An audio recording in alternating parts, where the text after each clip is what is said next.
Assalamualaikum warahmatullahi wabarakatuh. Apa kabar sahabat Saleh di seluruh Indonesia?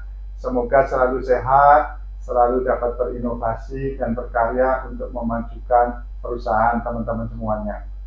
Teman-teman, kembali saya memberikan sharing experience ya berdasarkan pengalaman kami dan juga berdasarkan ilmu-ilmu yang kami dapatkan di dalam proses mengendalikan harga pokok penjualan, terutama kepada CEO. Kenapa saya sampaikan di sini? Kita berikan judul tips sederhana yaitu peran CEO, bagaimana peran CEO untuk menurunkan HPP. Sekali lagi, bagaimana peran CEO untuk menurunkan HPP. Teman-teman CEO atau teman-teman CFO juga ya, atau teman-teman business owner ya, HPP atau costing, produk costing itu biasanya rumit, sehingga banyak CEO ataupun banyak CFO yang tidak mempunyai passion ke situ. Nah, mari saya ajak mulai sekarang, yuk kita rubah mindset bahwa costing itu rumit. Tidak. Ya, untuk CEO yang utama adalah perhatiannya. Saya selalu ingatkan, kalau perhatian itu 1 bulan sekali, itu semuanya akan basi. Di era digital ini, kita harus lakukan harian atau minimal setiap minggu. Nah, teman-teman, di sini ada 3 langkah, yaitu level pertama, level kedua, dan level ketiga. Nah, teman-teman, ini sorry to say, saya mengatakan bahwa teman-teman accounting atau teman-teman costing biasanya beranggapan bahwa CEO itu kurang mengerti HPP, harga pokok penjualan. Nah, ini yang kita harus, bagaimana CEO punya modal. Nah, ini bagaimana peran CEO untuk mengendalikan HPP.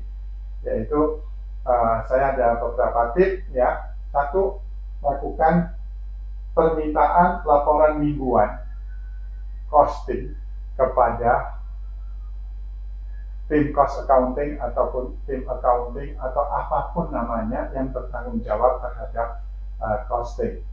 Kenapa mingguan? Supaya nanti kita rutin. Karena kalau semua pekerjaan dilakukan rutin dan konsisten, itu bagus. Kita ingatkan, kalau di Instagram atau di YouTube gitu ya, algoritmanya juga akan bagus kalau dilakukan rutin. Tetapi kalau kita posting di hari pertama, kemudian baru posting di hari ke-10 dan 12, 13, nggak bagus. Betul kan? Nah, kita pun juga demikian. Kita harus lakukan pertama-tama, level pertama, mintalah laporan posting bulanan. Laporan posting mingguan. Nah, cukup simpel saja. CEO adalah ingat-ingat, suruh presentasi berapa persen HPP-nya. Katakanlah hari ini kita 65% gitu ya, kita catat saja 65%.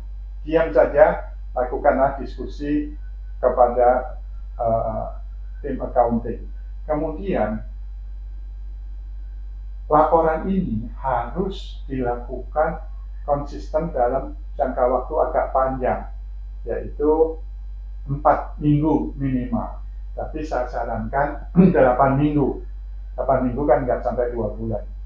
Jadi 8 minggu atau 2 bulan mestinya udah cukup. Nah, level pertama, Anda konsisten minta laporan setiap Senin, katakanlah setiap Senin jam 10 pagi. Nah, ini juga saya nggak usah menerangkan, impact psikologisnya tinggi sekali ini kalau kita minta laporan per minggu. Nah, disitulah dicatat berapa HPP kita, tapi diamkan aja dulu. Ya, dicatat diskusi, berarti minggu ini 65%. Besok minggu kedua berapa persen? Oh, ternyata 68%. Nah, CEO harus mulai mengerti, atau CFO, perubahan ini 3% itu akurat apa tidak. Kita belum tahu nih karena baru 2 minggu. Nah, minggu ketiga kita catat lagi berapa HPP-nya, berapa persentase HPP-nya. Di sini skenario kita adalah kembali ke 65%. Nah, inilah mulai suatu trigger untuk CEO, kenapa ini naik turun di sini. Nah, CEO bisa minta kepada CFO ataupun kepada direktur keuangan atau manajer keuangan untuk mulai menjelaskan, Pak, kenapa sih angka-angkanya itu naik turun ya? Naik turun bagaimana, Pak?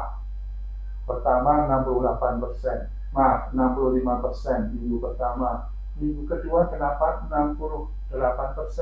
Kemudian turun lagi 65%. Kan ini naik turun. Ya, sebaiknya konsisten 65, 66, 65 boleh kembali lagi 65 atau 67. Selisihnya 2% saja. Jangan sampai 3, 4 atau 5%. Nah, lebih-lebih pada minggu keempat tiba-tiba HPP-nya naik jadi 71%. Nah, teman-teman CEO, inilah yang saya anjurkan di level pertama. Teman-teman CEO membuat trending, membuat cost trend.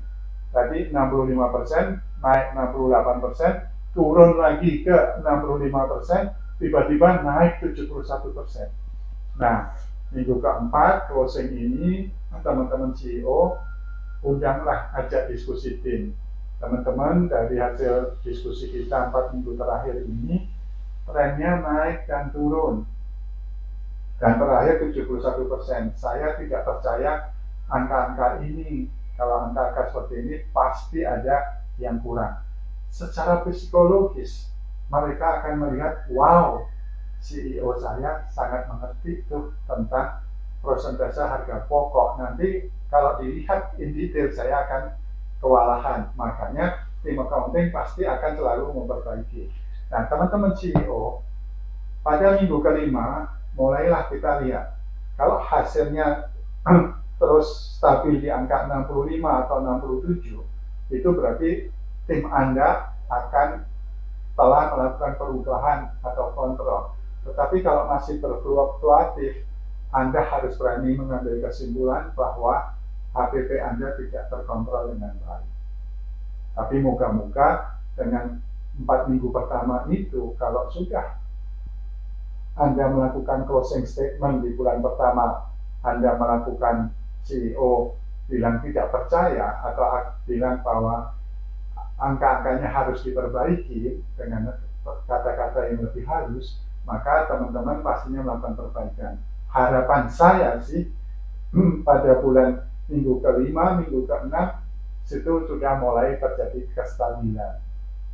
Karena apa? Ada mungkin proses-proses yang sudah dibangun, setiap minggu tadi dilakukan monitoring. Nah, mungkin di periode terakhir, ya, 71% itu ada stock take yang tidak efisien di minggu pertama, minggu kedua, minggu ketiga. Jadi diakumulasikan perbedaannya di minggu keempat. Nah, itu teman-teman, minggu ke-6 moga-moga sudah 68%, minggu ke-7 66%, minggu ke-8 66%. Oh, berarti kira-kira HPP Anda sekitar 60-67%. Itu sudah cukup bagus, teman-teman. Itulah hal yang cukup simpel di level pertama, level kedua, dan level ketiga. Itulah tips-tips dari kami, tips sederhana, ya. Artinya apa? Bahwa saya sangat percaya dengan proses mentoring dari CEO ataupun proses supervisi itu akan memberikan motivasi atau memberikan keinginan untuk berubah. Jadi lakukanlah budaya motivasi ini, budaya memberi masukan itu seminggu sekali. Insya Allah the power of monitoring seminggu sekali itu hasilnya itu secara motivasi akan lebih tinggi dari THR yang 1 bulan. THR yang diberikan setahun sekali. Karena teman-teman mereka juga akan senang berinteraksi dengan CEO, berarti CEO memberikan perhatian di proses produksi sehingga penjualan mereka lebih kompetitif lagi. Demikian teman-teman CEO ya, semoga kunci-kunci akurasi ini bisa dipertahankan, dan apabila CEO memerlukan pendampingan, kami dengan senang hati akan membantu selama 2 bulan ke depan dengan biaya yang cukup murah dan sangat-sangat terjangkau, karena kami ingin Indonesia lebih maju di dalam HPP ini. Terima kasih teman-teman, silahkan kontrak kami Asa Manajemen. Wassalamualaikum warahmatullahi wabarakatuh.